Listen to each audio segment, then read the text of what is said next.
folks. Little John in the kitchen.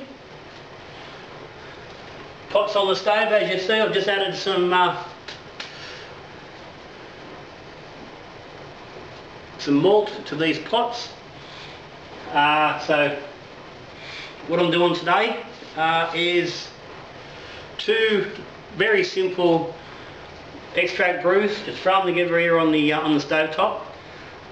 But what I'm doing at the same time is I'm comparing dry malt, light dry malt, to actual liquid extract. As I've been mentioning, I've been wanting to do. So today here we are. So what I'm doing is just two simple brews, pale ale type of brew.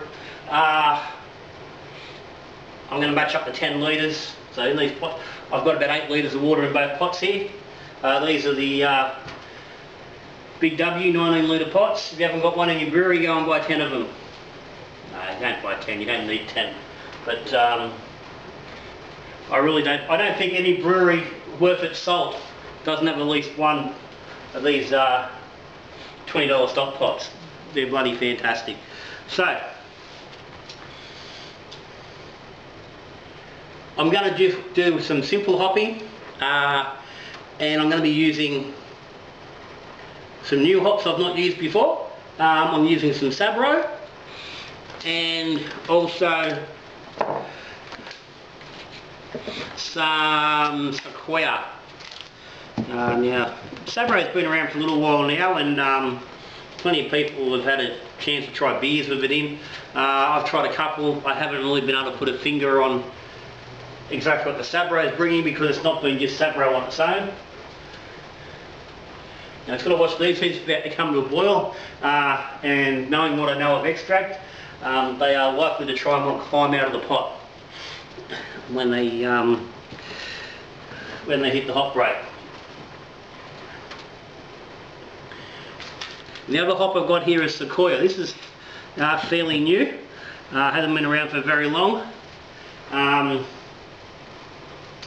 And the descriptors are showing it's fairly tropical fruit and citrusy, typical pale ale IPA type of hop. So I thought let's double up on what we're doing. Let's get some extract brews on. So I wanted to compare the difference between the dry and the liquid, as in just how that malt finish comes across. You know, if you've been watching for any length of time, that I quite often mention still picking up some amount of that extract twang, that sort of weird flavour that you get from the tinned extract in the liquid, that I don't tend to pick up in just a straight dry extract. But I've never compared the two side by side. So this is going to be very close to that. The hops are going to be different, but I'm thinking we're going to get very similar results. So we're just coming up to boil. One's not quite there.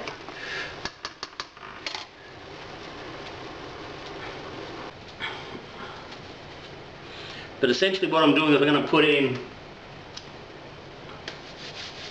2 brews, aiming for the same, or very close to the same gravity. It's going to be the same fermentation profile. The only difference is going to be type of hop. They're going to go in pretty much exactly the same. Their alpha acids are fairly similar, so I don't see that being a problem. And we can get a tasting and a testing on the difference of the extracts, whilst also getting a nice idea of how these two hops play just simply on their own. And that's another thing, that's not something I normally do. It's normally, well, very rare that I do a smash type of beer. The only time I think I've ever done it, really, in the brewery, is when I do Pilsners.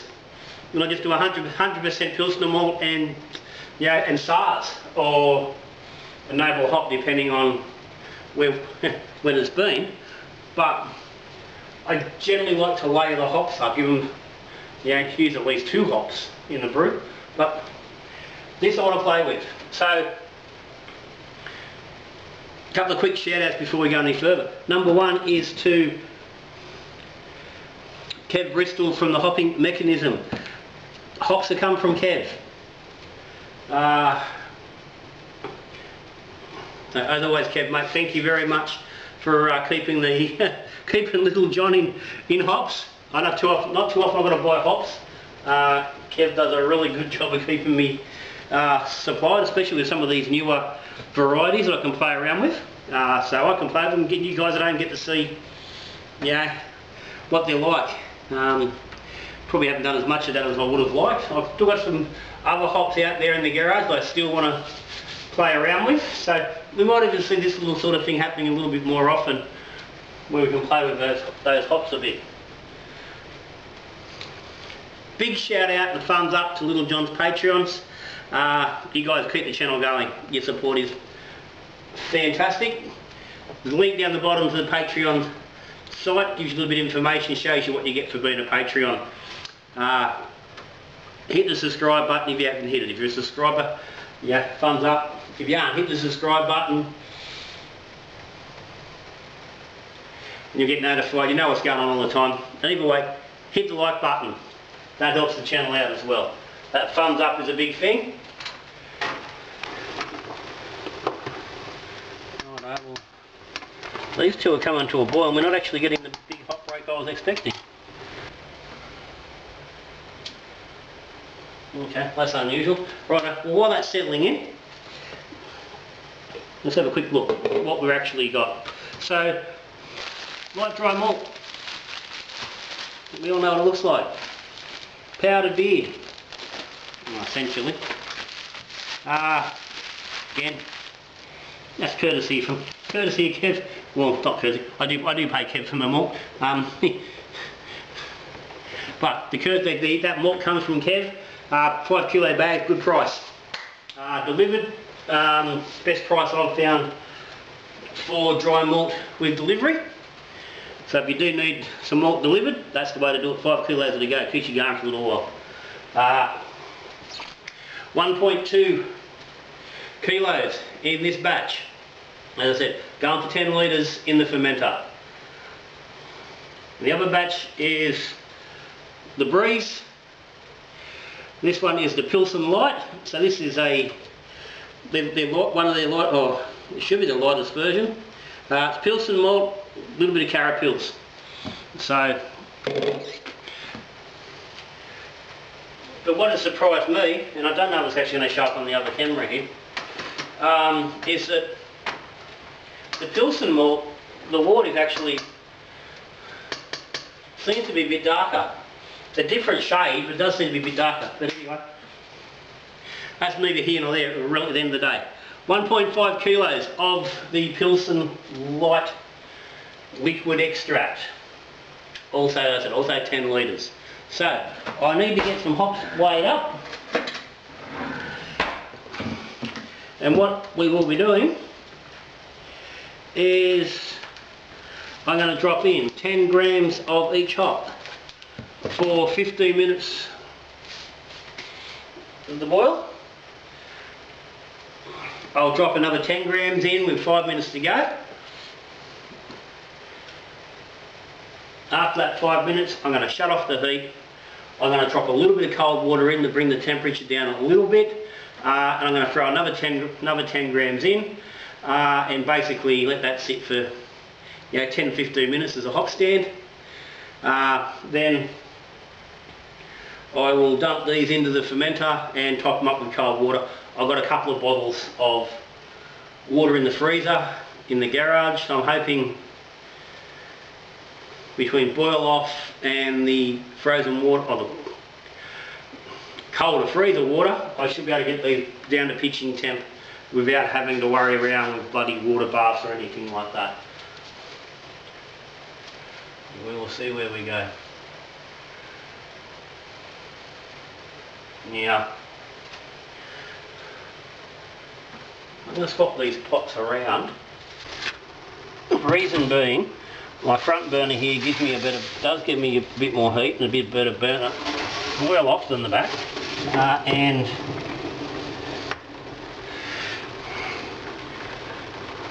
the front pot, which was the dry malt, which is now has boiled off a little bit just already. So we're all good. So I'm going to get these hops weighed up and get them in for the 15-minute boil. Now, I'm not going to use any whirl flock in these. I'm just going to let it be.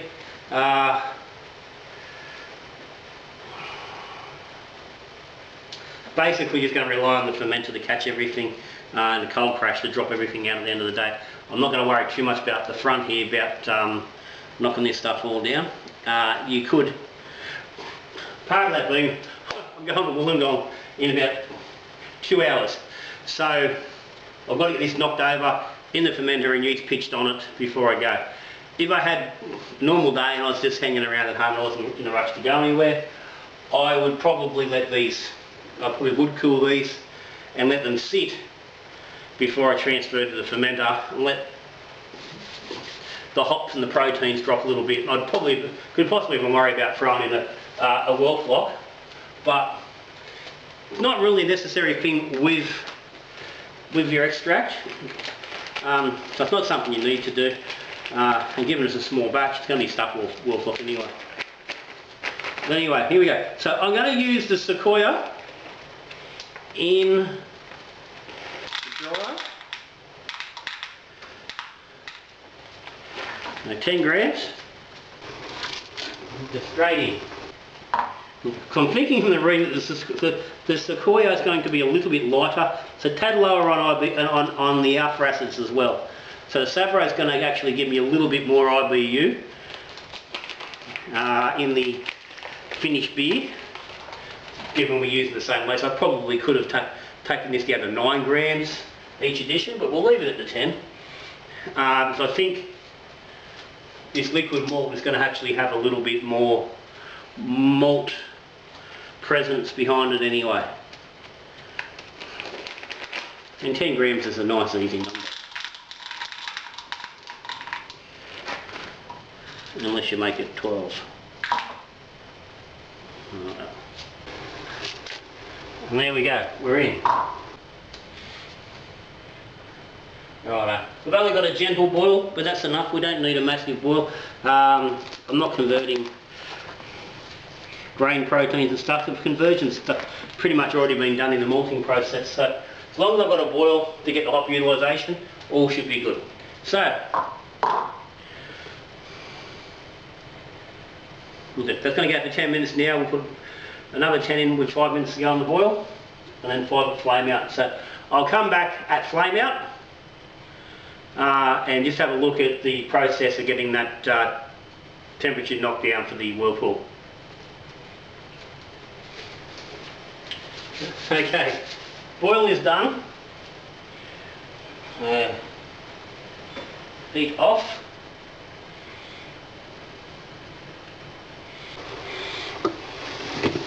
I'm just going to move these as best I can from the heat of the stove.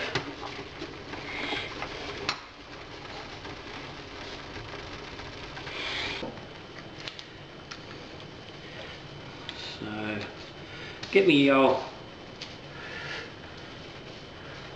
thermometer. Just confirm how accurate we are. It's just under 100.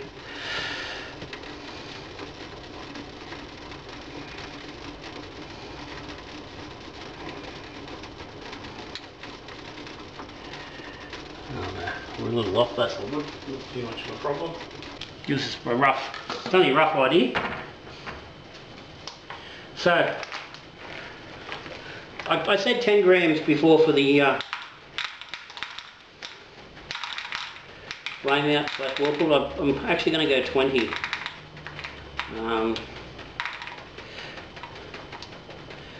10's not really bloody going to do much. So, cool. So what I want to do first is get this temperature down a little bit. So I've got the water straight out of the freezer. It's starting to ice up a little bit. And I'm hoping this is going to get me somewhere around 85 degrees.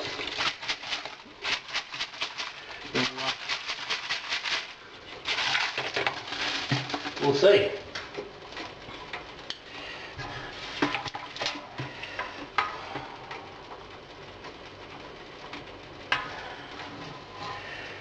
And yep, that's given us a fraction under 82 on that. We're about 3 degrees out, so I'm pretty happy with that. So that's our dry malt with our 20 grams of Sequoia. And give him a bit of a whirl. I'm not going to do a constant whirlpool, but I'll give it a good stir now. Let it go. And we'll get another bottle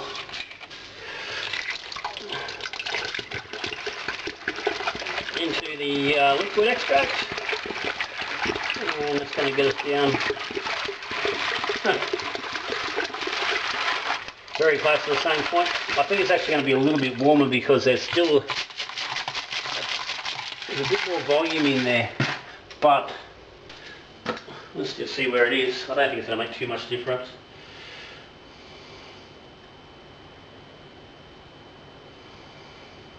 Yeah, no, it's about the same. That's worked out alright. So we've got our 20 grams of Sabro. Oh, that worked well. Pop him in. Same thing. Just to be different, we'll whirlpool in the other direction here. Go against the spin of the earth, so slow down a bit faster. There you go. Bloody sight's working against me with that one. There you are. All good. So I'm going to let them sit for 10 minutes. Yeah, you can do a whirlpool 10, 15, 20. That sort of depends what you want. I'm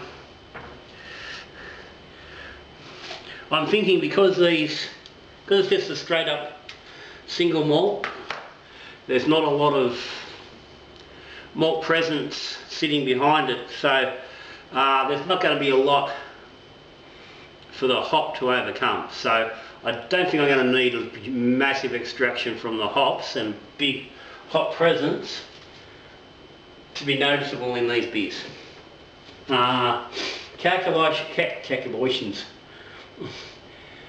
Calculation wise, IBUs are about 22, 24 from the boil additions. So I'm thinking with the whirlpool and the time it's going to sit, it's probably going to get us somewhere between 28 and 32 IBU in the final beer, which for me is spot on. That's the range I really like to be putting my pale ales. So hopefully that's going to work nicely. So let this go now. So it's got 9 minutes to go now. Got the fermenters, they're sanitising at the moment. So I'll get them in, get them ready. Get prepped to do the transfer of the fermenter. We will get some final gravities and we'll talk about yeast and ferment. See you soon. Okay, 10-minute whirlpool's gone by. Now, I was going to put these straight in the fermenter as they are, but I've still got a little bit of convection going on there, which is going to happen. It's still quite warm. So what I'm going to do, I'm going to dump 1 extra bottle of this nice cold water into each of these. Get them down, should get it down under 70 degrees, into the 60s. Will definitely be enough to stop the hop utilisation. And just let it both sit and just start dropping out a little bit. I've got a little bit of time to play with. So I'll just let these sit for about 20 minutes. Let some of the crud and stuff drop out, and then transfer over to the fermenter.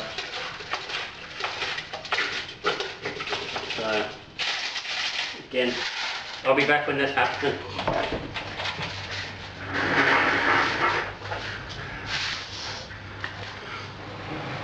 Rightio. I'm about to pitch yeast on these two. Now, it hasn't cooled as much as I would have liked at this point, but given I've got to hit the road in a couple of minutes, I don't have much choice. This sample is the dry malt. And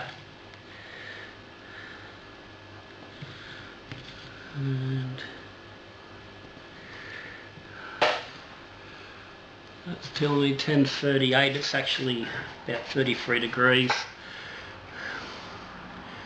So it's probably closer to, let's call it 1040.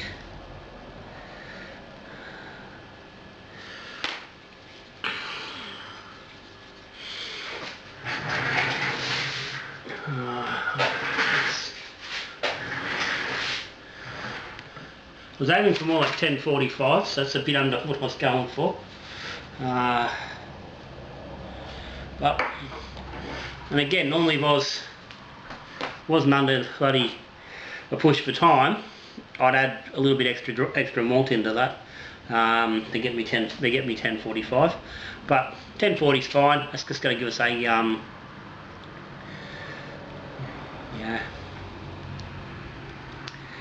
beer around the low fours, and actually by the time actually bloody carbonate, it's probably going to be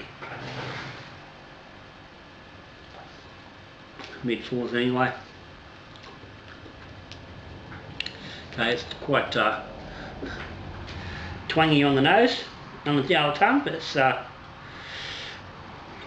like whirlpool hop, so that's no surprise. So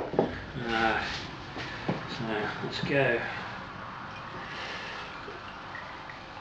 for the liquid malt, and you can see there straight away a big difference in the colour, which is interesting, as considering this is the lightest. Well, I'm pretty sure it's the lightest malt that Pilsen, the Breeze does. Now that's sitting.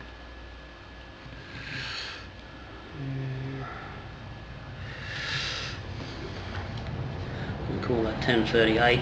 It's a little bit.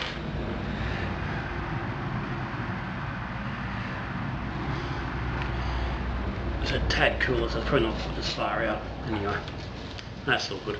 The alcohol's not really that important on this. It's more about that comparison between the malts, and also seeing how these hops go.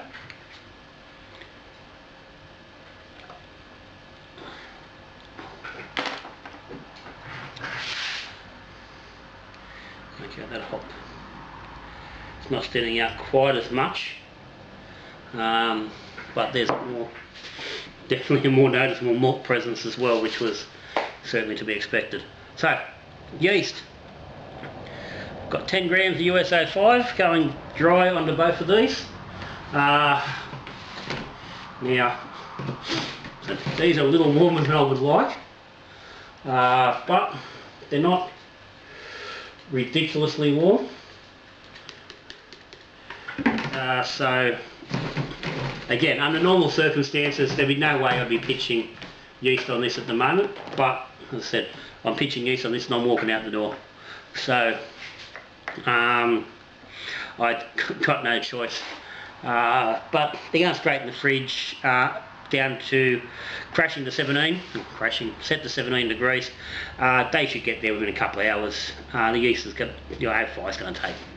Even at that sort of higher temperature, it's still going to have an 18 to 24 hour lag period, 12 hours at the very least.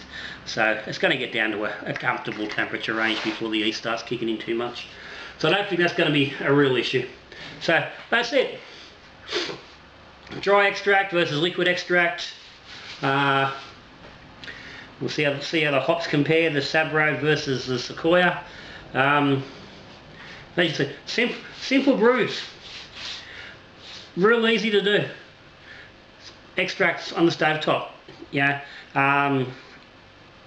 they're only 10 litre batches. You could amp this up to, you could, like running the 2 pots, you could split your batch over two pots on most stoves without too much trouble, and get yourself 20 to 23 litre batch size without a problem. You can get full batch. You can get full batch that way with simple equipment, or you can run 10 to 11 litre batches. For playing around with different options. It's a very it's quick, it's easy, very little mess, and it gets a decent result. So see you in about 8 weeks to get a tester on this one, see how she's turned out. So again, thank you to Little John's Patreons. Guys, your support is much appreciated. Subscribers, thank you. If you're still watching, hit that like button. Jump on Little John's Facebook page. Get involved in what's going on there on a more regular basis. Check out the webpage. There's a discount code down below for beer code, 10% off till the end of June if you use that link. But then other than that, I'm out of here. So till I see you again, we were brewing beer, drinking beer, talking beer. Obviously I haven't got a beer. I'm about to drive the car bloody for 4 hours. So good brewing. Cheers.